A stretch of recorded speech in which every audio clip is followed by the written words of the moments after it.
anak macam mana pun akan ingat mak bila susah. Betul tak? Kalau dia boleh ingat mak, mana tak pelik dia akan ingat Allah Subhanahu Wa Taala yang bagi segala-galanya kepada dia. Oh, masa tu saya tanya anak saya lelaki tu, dia suka tengok. Dik, macam mana keadaan dia, Dik?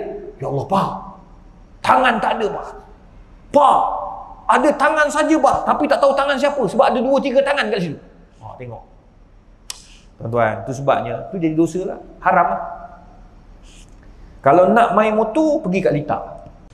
Sallallahu ala Muhammad, sallallahu ala Muhammad, sallallahu ala Muhammad. Bismillahirrahmanirrahim. Alhamdulillahirabbil alamin. Wassalatu wassalam ala asyrafil anbiya'i wal mursalin wa ala alihi wa sahbihi wat tabi'ina ila yaumiddin. Rabbi shrah li sadri wa yassir li amri wahlul 'uqdatam min lisani yafqahu qawli, amma ba'du. Assalamualaikum warahmatullahi wabarakatuh. Pertama sekali kita bersyukur kepada Allah Subhanahu Wa Taala kerana dengan izin dan limpah kurnianya, alhamdulillah, pada malam ini kita dapat sama-sama menyambung kembali kuliah kita dalam buku karangan Profesor Dr. Yusuf Al-Qaradawi yang bertajuk Halal Haram dalam Islam. Tuan-tuan, perempuan yang dikasihi sekalian, seperti mana yang kebiasaan, kita akan baca tulisan Syekh Dr. Yusuf Al-Qaradawi ini lebih kurang dalam setengah jam. Kemudian di antara selepas setengah jam itu saya akan buka soalan. Jika ada sebarang soalan, tuan-tuan perempuan boleh bertanya, sama ada tanya terus, atau tuan-tuan perempuan boleh WhatsApp ke nombor 010 232 6621. 010 232 6621. Baik, tuan-tuan perempuan, hari ini kita masih lagi membicarakan mengenai prinsip-prinsip menentukan sesuatu hukum. Sebelum ini kita dah bincangkan hukum prinsip yang ketujuh, at-tahayul 'alal haram haramun. Mencari helah untuk buat benda haram, hukumnya adalah haram. Kita dah bincangkan pada pertemuan yang lepas yang mana memberi nama ataupun menggunakan sesuatu yang haram dengan nama yang lain untuk menghalalkan perkara tersebut, hukumnya adalah haram. Sebagai contoh, menggunakan nama Arab dengan nama yang lain, ia tetap haram. Sama juga menggunakan istilah melihat VCD ataupun laman web lucah dengan tujuan untuk belajar. Ada yang kata kami perlu belajar untuk keharmonian rumah tangga. Dia gunakan istilah itu untuk menghalalkan benda yang haram, maka hukumnya tidak dibenarkan. Dia bukan masalah istilah belajar, masalahnya melihat aurat orang lelaki dan perempuan. Itu yang pertama. Nombor dua, kamu mengikrar ataupun kamu mengiyakan orang tengok ataupun kita melihat orang melakukan zina. Bukan suami isteri yang tengok dalam laman web nusyah tu, maka hukumnya adalah haram. Baik, tuan-tuan yang dikasihi sekalian, sama juga ada juga disebut di sini, ulama sebut, dia kata apa? Wa min gharaib asruna ay yusammi ar-raqas al-khali'. Hari ni ada orang pula dinamakan jenis joget-joget, ya, joget-joget itu ataupun tarian-tarian itu sebagai al-khumur. Dia panggil joget untuk tujuan apa? Joget untuk tujuan tarian kebangsaan. Ini pun ada juga. Jadi tetap tak dibenarkan. Seterusnya tuan-tuan, an-niyatul hasanah la tubarrirul haram. Niat yang baik tidak boleh menghalalkan benda yang haram. Niat baik, semua orang ada niat baik, tapi tetap hukumnya haram. Wal Islam yuqaddirul bawa'ith al-karimah. Islam ni dia telah menetapkan semua benda-benda yang baik, telah mewajibkan kita buat benda yang telah ditetapkan ataupun perbuatan-perbuatan yang baik dan mulia. Wal qasd asy-syarif wan niyyatut thayyibah.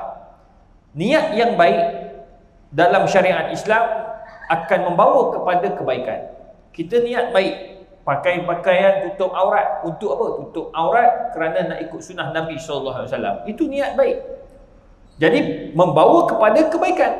Tapi sekarang ni ada orang dia guna niat dia baik. Dia kata saya ni buat promosi ni untuk berniaga. Nak dapat duit. Bila dapat duit aku boleh berzakat, aku boleh bersedekah. Tapi cara satu. Macam mana? Dia promo produk itu sampai membawa kepada maksiat. Kan ada produk-produk dalam Facebook, dalam Instagram, tambah-tambah Instagram, dalam TikTok pula hari ni. Ni budak-budak ni dia buat TikTok, dia live untuk program agama. Anak-anak muda, dia live. Ribu, ratusan ribu, juta orang tengok. Tak apalah, benda baik. Niat baik, buat benda baik. Ini tak, dia niat baik, tapi cara dia promosi produk itu tidak patuh syariat. Baru ni ada orang tegur.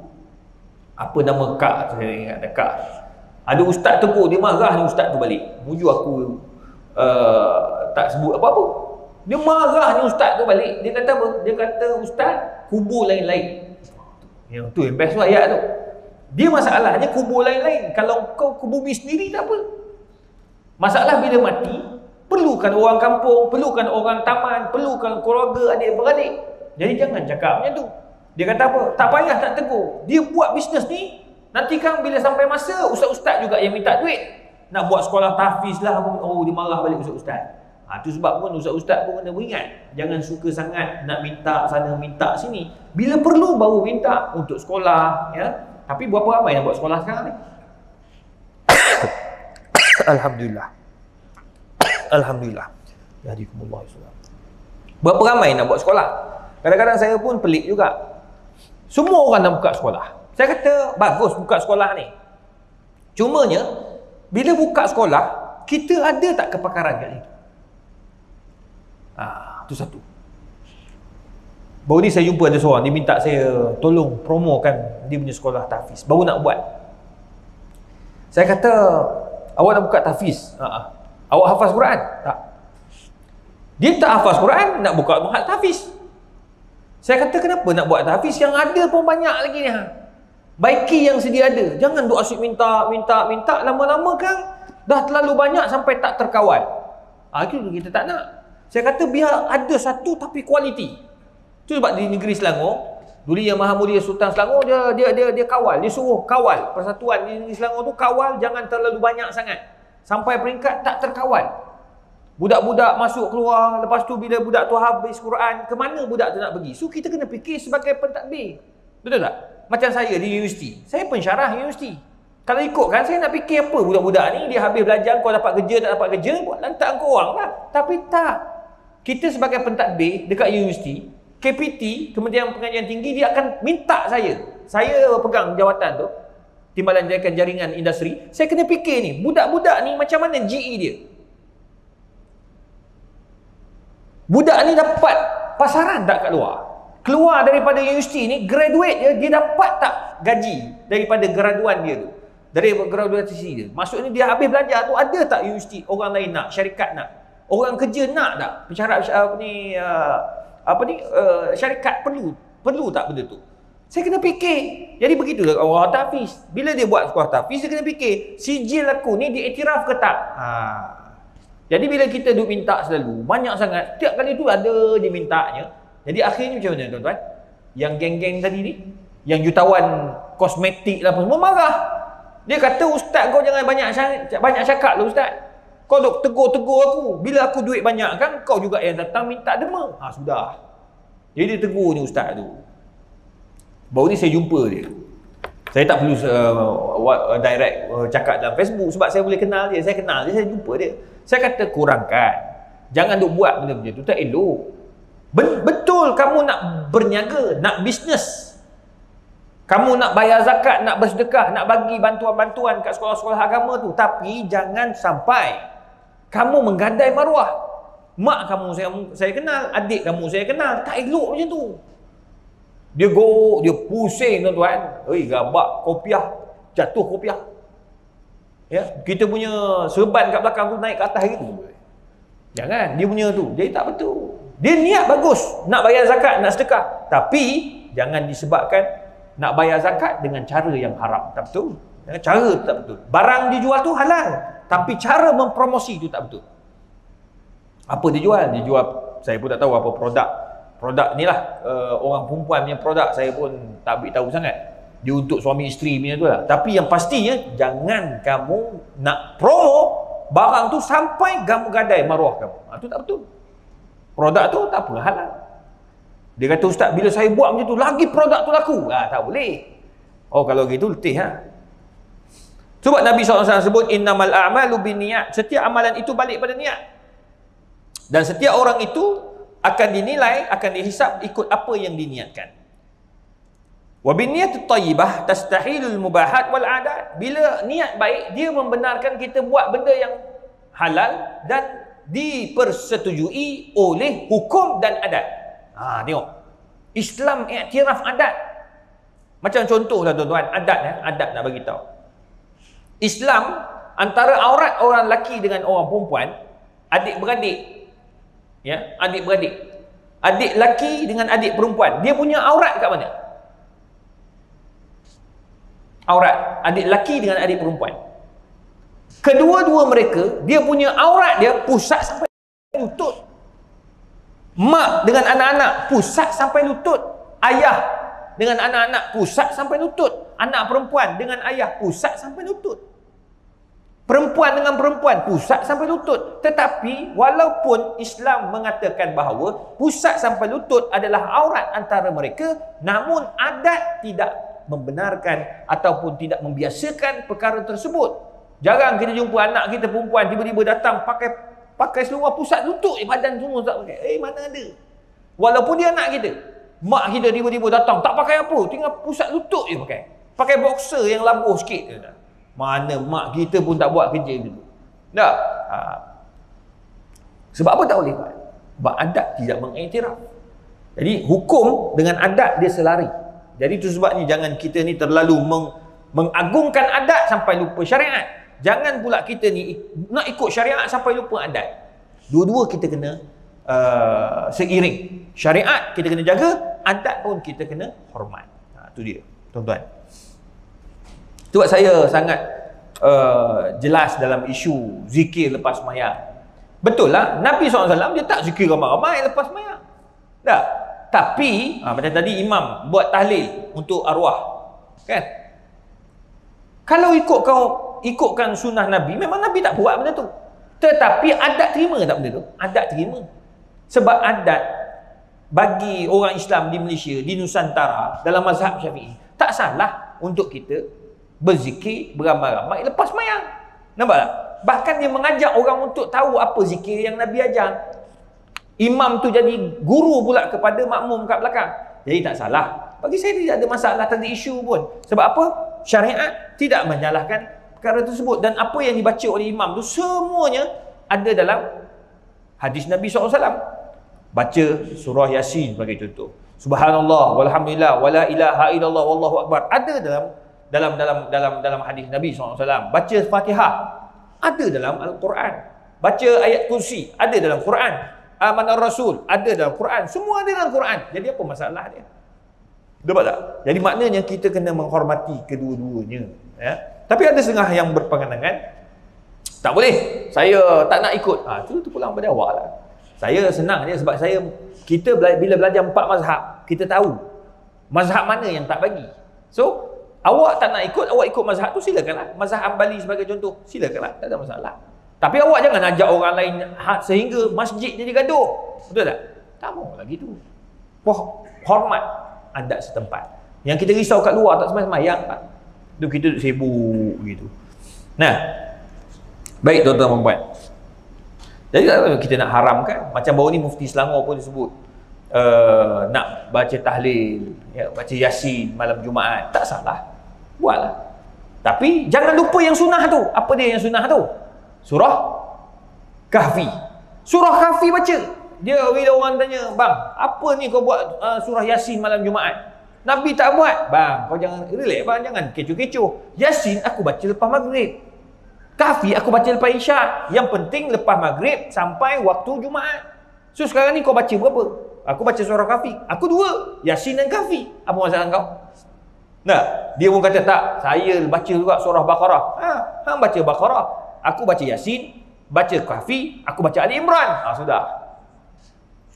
Dia bukan gaduh tu, dia panggil falyatanafasil mutanafisun, saling berebut-rebut dan berkejar-kejaran baca Al-Quran. Baguslah. Ni masalahnya berebut-rebut buat benda yang tak faedah. Baik tuan-tuan yang dikasihi sekalian. Wa man ata syahwatahu ma'a zawjatihi biqasdi ibtigha'il walad aw i'faf nafsihi wa ahlihi kana dhalika ibadatan tastahiqul mathubah. Contoh, dia bersama dengan suami dia atau isteri dia. Nak buat apa? Dia bersama tu, pertama dia niat untuk dapat baby. Nombor dua, untuk puaskan nafsu pasangan. Yang ketiga, dia niat itu ibadah. Maka janda ibadat. Cuma orang kita pula pandai-pandai menetapkan ibadat itu malam Jumaat saja. Malam Jumaat je imam kena pendekkan bacaan surah. Apa pasal? Malam Jumaat Ustaz, faham-faham sendiri. Kenapa tak boleh ke buat malam Rabu? Nah, tak ada masalah. Buat. Tak, yang penting niatnya untuk ibadat, dapat pahala kat situ. Contoh, pakai baju. Ji pakai baju hari ni warna merah. Bawa di Mekah hari ni. Nampak macam bawa di Mekah. Cahaya tu ada. Cahaya iman. Haji pakai jubah warna merah. Bang, kenapa pakai jubah warna merah? Kenapa pakai serban warna merah? Haji pun jawab, saya pertama pakai jubah ini nak ikut sunnah Nabi SAW. Dapat tak pahala? Dapat pahala sebab dia sebut nama Nabi SAW. Nabi pakai jubah. Tapi kalau dia sebut, Ustaz, saya pakai jubah ni sebab saya tahu Abu Jahal pakai jubah. Habis lah. Dapat tak pahala? Tak dapat pahala. Walaupun kita tahu Abu Jahal memang pakai jubah. Jadi kena niat, aku pakai jubah sebab nak ikut sunnah Nabi SAW. Kalau pakai jubah saja, saya pakai jubah. Kenapa pakai jubah? Memang ini fashion. Betul pun. Kalau tuan-tuan pergi Mekah, fashion dia jubah. Ni, ada kerabat Arab Saudi. Kahwin dengan perempuan. Seksi bukan main perempuan. Dia pakai jubah, egal apa semua tu. Ni tengah viral dekat tu kan. Isteri dia seksi. Orang tanya, Ustaz, apa hukum seorang ulama kahwin dengan perempuan punya? Kau tahu mana dia ulama? Baca tak ayat bawah tu? Ayat bawah, dia tu kerabat dia Arab Saudi. Khalifah apa tak nama saya tak ingat. Dia kahwin. Sana biasa jubah itu adalah pakaian bangsaan, kebangsaan. Pergi kota kebangsaan, baju kebangsaan dia. Jubah. Oman, jubah dia tak ada collar. Dia ada apa? Ada bulu kat dada dia. Bulu dada pula dah. Dia ada tali, ada bulu gitu. Itu Oman. Lepas tu dia punya serban dia tutup kepala semua gitu. Tu Oman. Itu budaya dia. Jadi tu sebabnya tuan-tuan, kena ada niat. Jelaskan niat. Pakai jubah. Kenapa pakai jubah? Ikut sunnah Nabi SAW. Dapat pahala.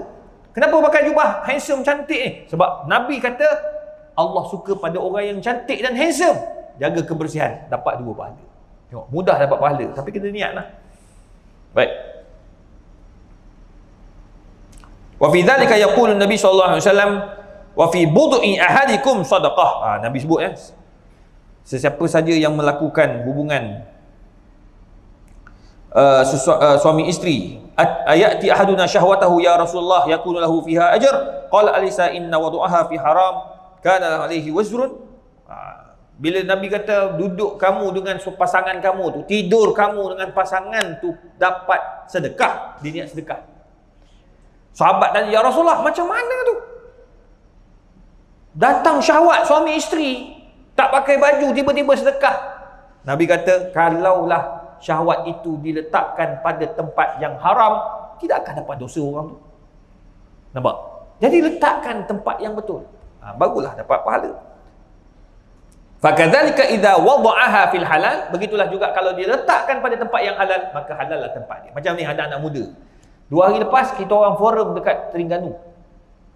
Anak muda geng-geng Y suku tu tuan, Y suku punya geng. Ni baru saya tahu ada motor Yamaha ni mahal rupanya. Y suku 12,000. Dia orang bagi ada 6 ke 7 motor Y60, Y16. Rupanya yang baru ni rare, barang rare.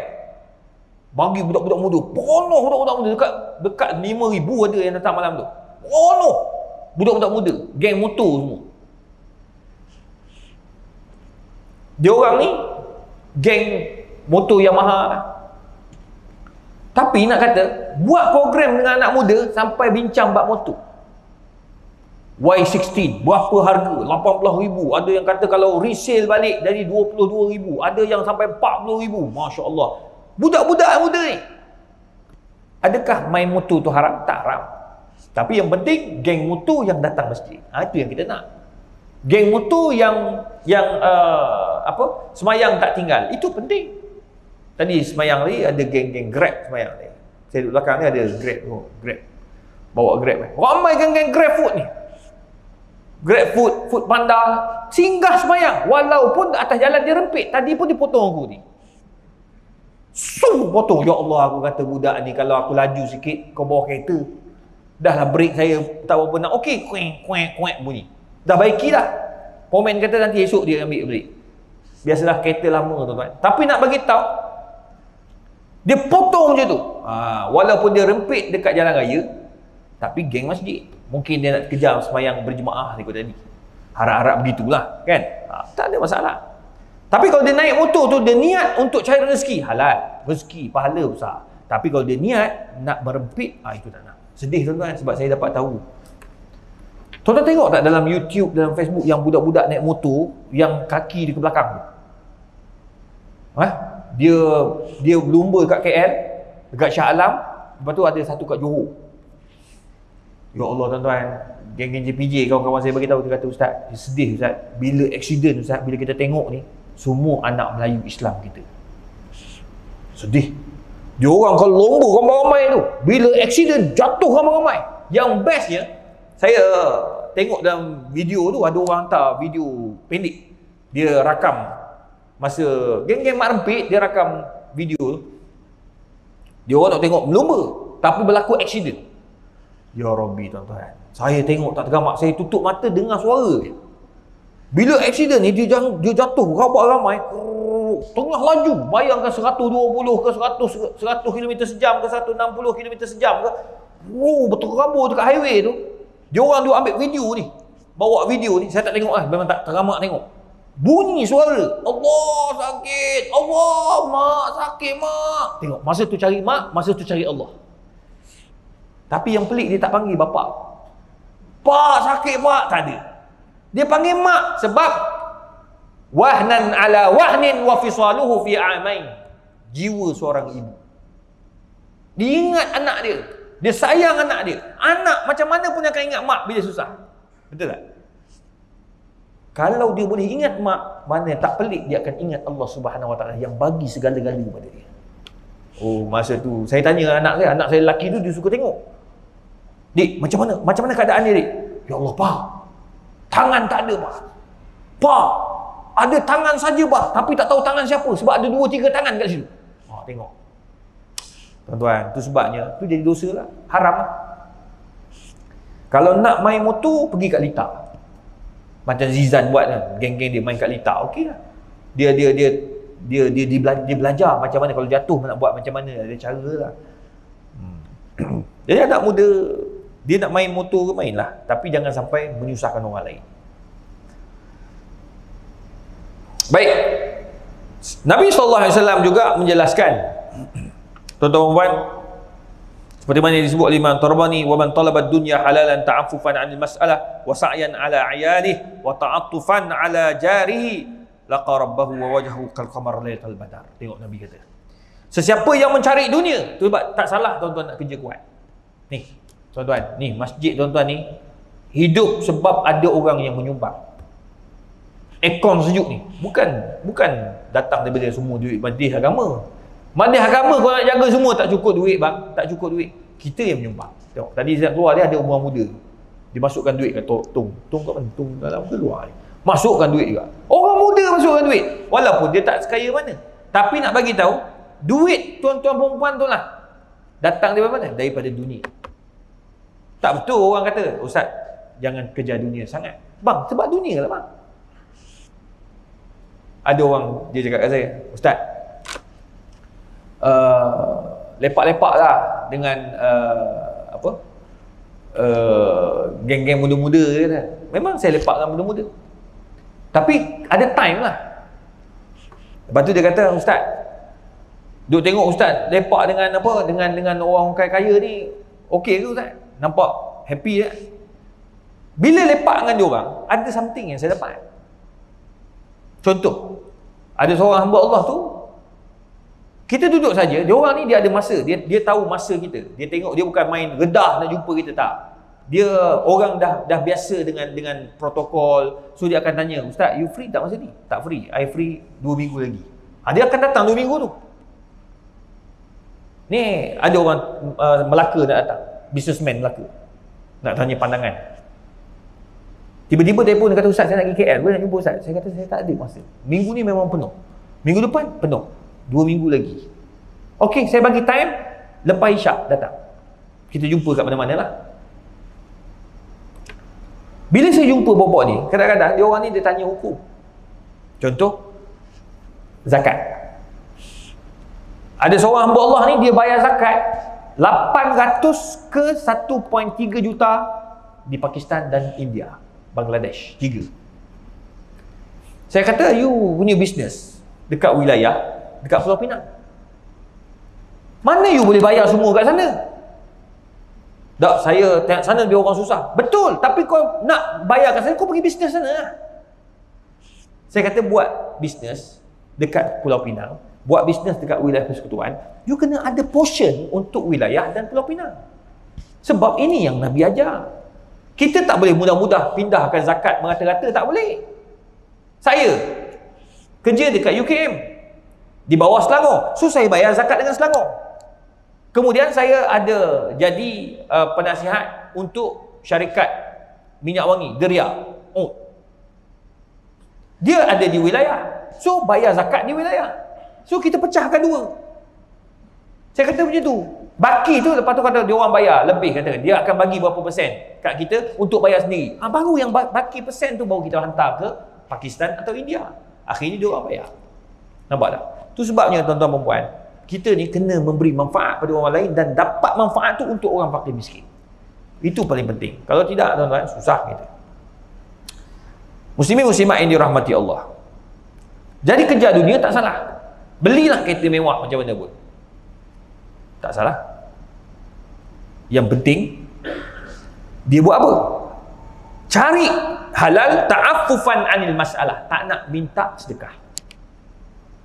Macam malam ni kita ada Dr. Hadi. Tuan-tuan ada pakar tulang belakang yang bedah Ustaz Aslin Bollywood tu.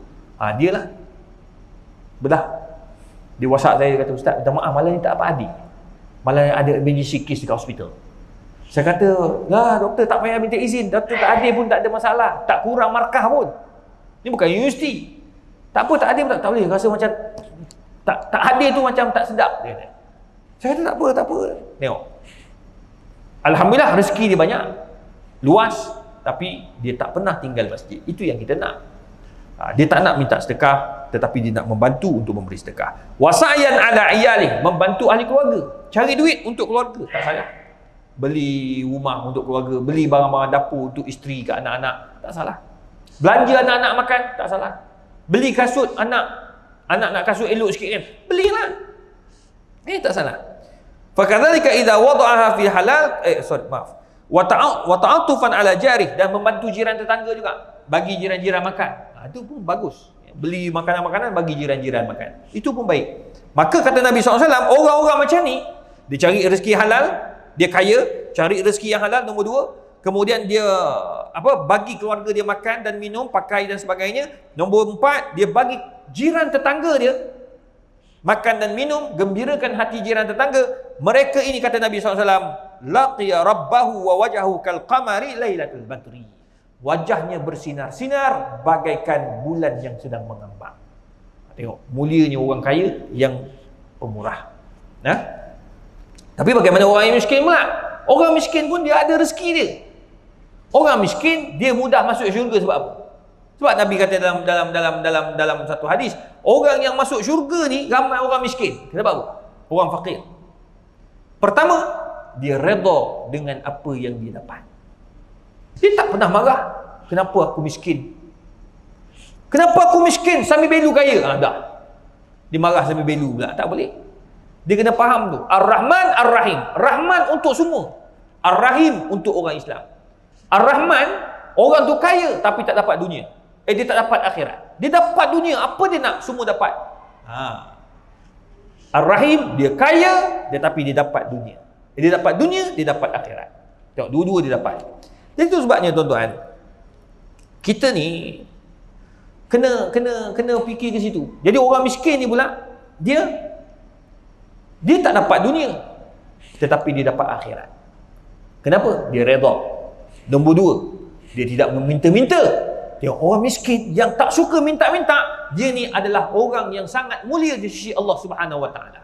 Seorang sahabat, dia tak kaya tetapi dia kerja kuat sampai tangan dia berkerutu. Nabi SAW pegang tangan dia. Nabi kata apa? Tangan inilah yang akan masuk dalam syurga Allah Subhanahu Wa Taala. Sebab apa? Kerja kuat untuk keluarga dia. Tu orang miskin yang tidak meminta-minta. Nombor tiga, orang miskin yang sentiasa memikirkan bagaimana nak berjaya dalam hidup dia. Tu nombor tiga. Dia ada usaha. Manjadda wajada. Dia tak boleh duduk takat yang sama. Dia kena berubah. Ini dipanggil hijrah, tuan-tuan. Baik. Kadang-kadang tuan-tuan, kita duk ingat orang kaya bayar zakat. Saya baru ni pergi ke lembaga zakat Selangor. Saya dibesarkan dengan lembaga zakat Selangor. Saya besar dengan lembaga zakat Selangor. Saya menerima zakat Selangor sepanjang saya belajar di Syria dan juga Mesir. Mesir saya pergi balik semua ditanggung oleh kerajaan negeri Selangor, kerajaan Selangor, daripada zakat Selangor. Sekarang saya pembayar zakat untuk negeri Selangor. Tuan-tuan bayangkan bila saya pergi ke lembaga zakat tu, saya jumpa kat kaunter ada makcik tua betul tuan-tuan, tua. Dia ni cleaner. Dengar kakak yang dekat kaunter tu cakap, dia kata, "Kak," dia cakap sembang kakak ni lah, Kak tak payah saya zakat, Kak layak terima zakat." Dia tahu tak jawab apa? Saya pergi kat dia, "Kenapa ni?" Masa tu CEO pun ada. CEO pun cakap, Apa kes? Ni kakak ni, dia nak bayar zakat. Dia tak layak dapat zakat. Dia tak layak bayar zakat, dia layak terima zakat. Dia kata apa? Tak. Dia nak bayar RM5 juga. RM5 zakat dipotong setiap bulan. Setiap bulan dia nak potong zakat. Dia kata, betul, saya ini layak terima zakat, tetapi saya masih hidup dan mampu bekerja kuat untuk bayar zakat. Saya tak nak bertemu Allah dalam keadaan saya penerima zakat. Allah. Waktu saya tengok, jadi macam sembah kita. Sembah makcik dia. Lepas tu dia nak keluar tu, dia cakap kat saya, dia kata, "Ustaz, walaupun saya ni kerja sebagai cleaner dekat sebuah syarikat negeri Selangor, tapi Ustaz, saya bangga sebab saya juga penyumbang pembayar zakat. Alhamdulillah, dengan RM5 saya bayar tu setiap bulan, dia tak pernah menjatuhkan saya jadi orang miskin. Dia tak anggap dia miskin." Ini tu sebab orang macam ni lah masuk syurga, tuan-tuan. Allah mudahkan dia masuk syurga. Baik, tuan-tuan dan puan yang dikasihi sekalian. Ammal haram fa huwa haramu mahma hasunat niyatuhu fa'ilu. Niyatu fa'ilihi. Benda yang haram walaupun niat dia baik, kalau haram tetap haram. Contoh, ada orang dia minum arak. Bos adik saya Cina. Dia tahu saya ustaz.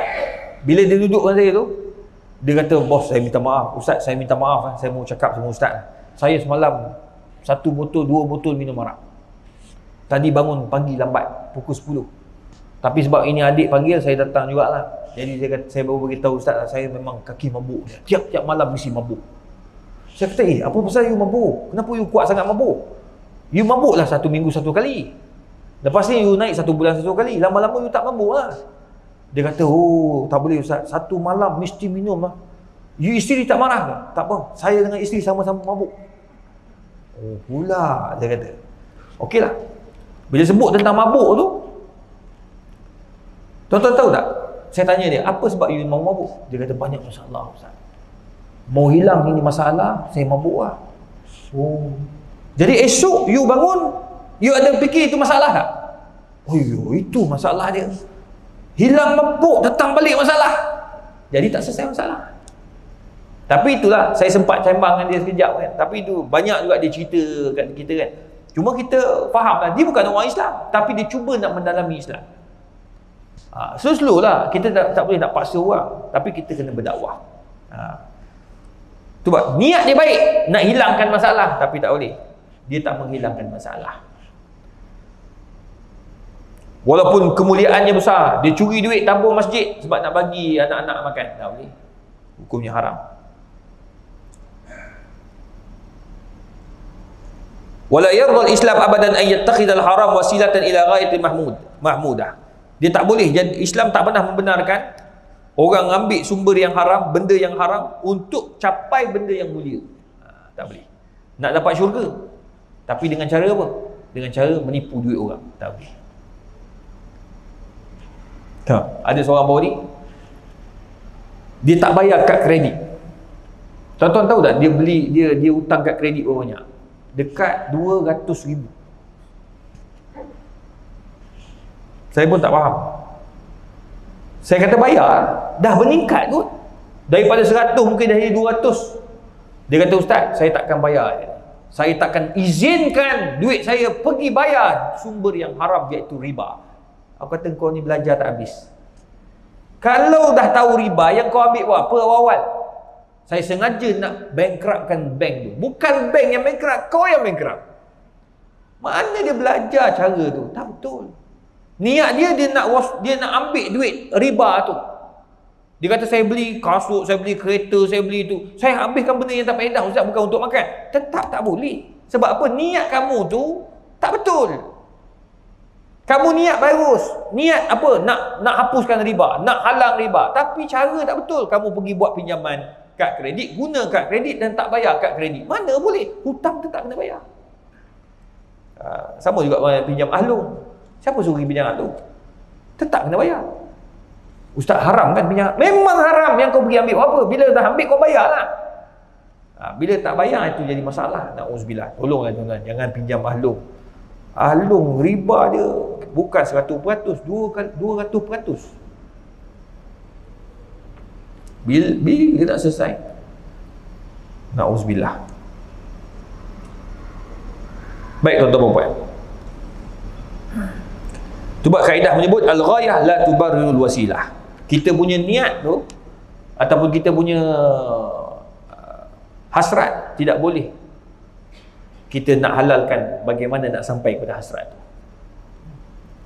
Halal apa dia? Matlamat tidak boleh menghalalkan cara. Baik tuan-tuan yang dikasihi sekalian, yang terakhir,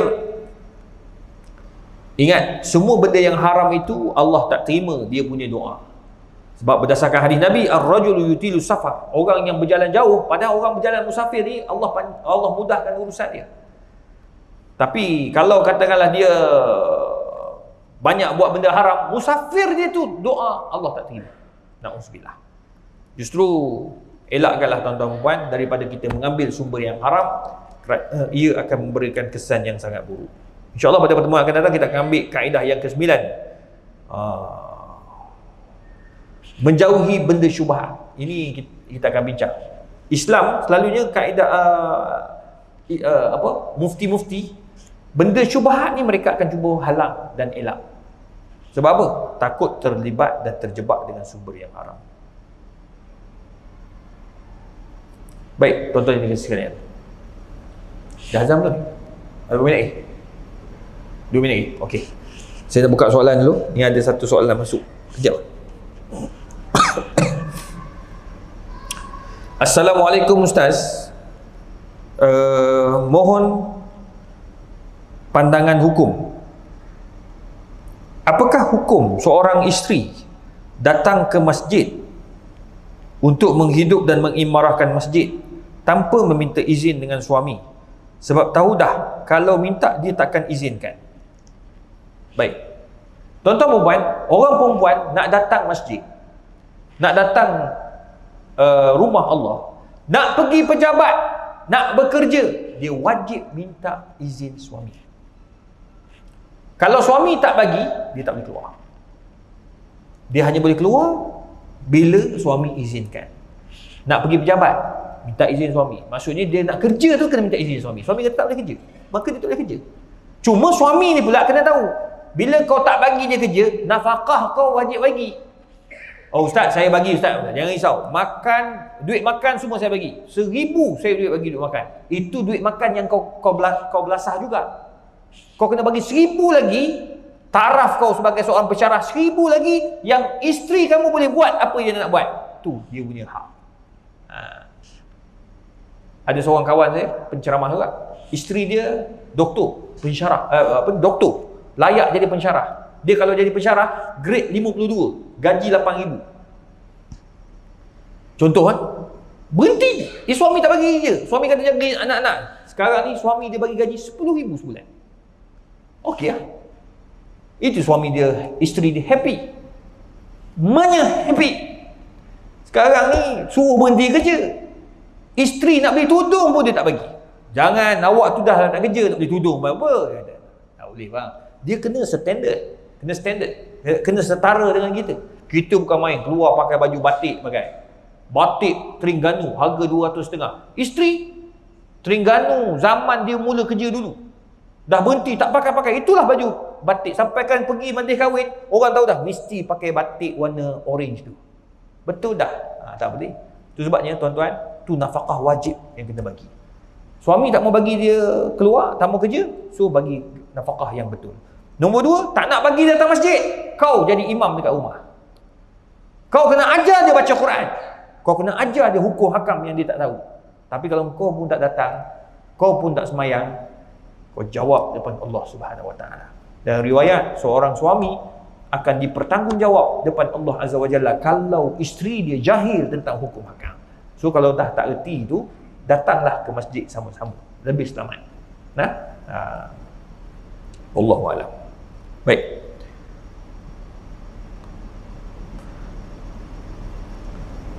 Ada satu soalan lagi, Ustaz.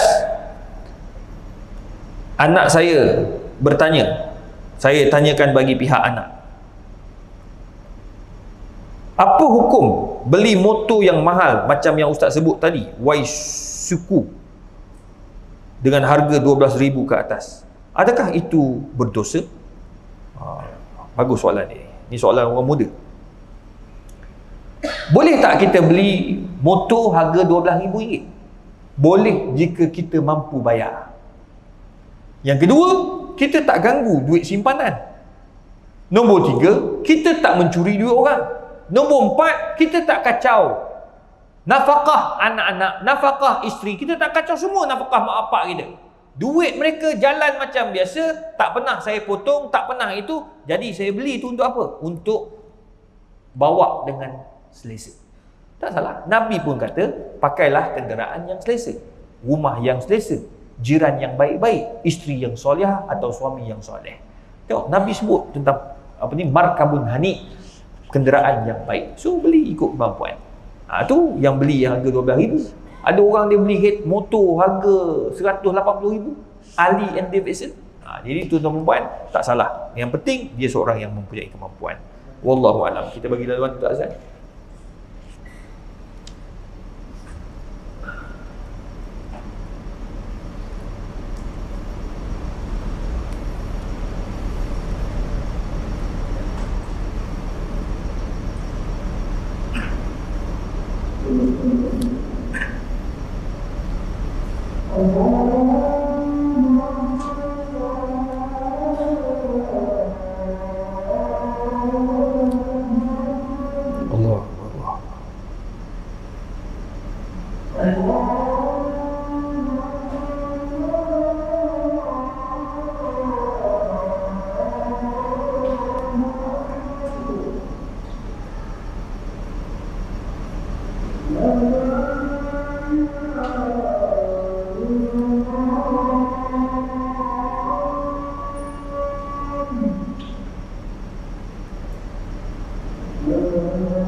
Tuan-tuan perempuan yang dikasih sekalian, ada satu soalan masuk ni.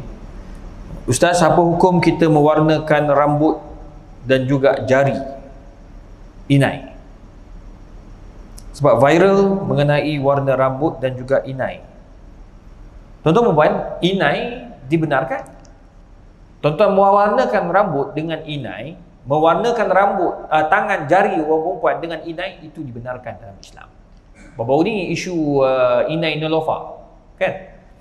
Kalau dah mereka buat kajian, dia ada terlibat dengan universiti juga. Universiti buat kajian tentang pewarna kuku dia tu, yang mana pewarna kuku tu tidak menyaluti kuku sehingga air wuduk tak kena, maka tidak ada salah. Sama juga macam pewarna rambut. Kalau pewarna rambut tu dia tak menyaluti rambut sehingga rambut tu tak kena air, itu tak ada masalah. Itu sebabnya apa-apa pun kita kena tahu ingredient dan kaedah benda tu dibuat. Macam mana, apa kesan daripada kuku, apa kesan daripada rambut dan seumpamanya.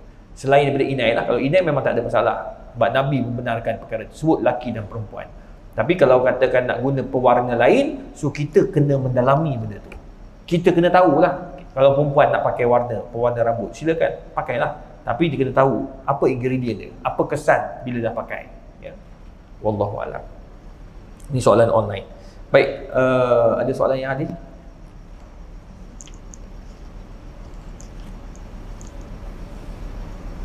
Okey, kalau tak ada, kita berhenti dulu setakat ni. Kita sambung pada bulan hadapan. Jadi apa yang baik itu daripada Allah Subhanahu Wa Taala, yang kurang daripada billahi taufiq wal hidayah. Wassalamualaikum warahmatullahi wabarakatuh. A'udzu billahi rajim. Bismillahirrahmanirrahim. Alhamdulillahirabbil alamin wassalatu wassalamu ala Rasulillah wa ala alihi washabbihi ajmain. Allahumma faqihna fid din wa 'allimna at-ta'wil. Allahumma yassir wa la tu'assir ya mujib ad-da'awat. Sallallahu alaihi wa sallam. Wallahu minna minkum.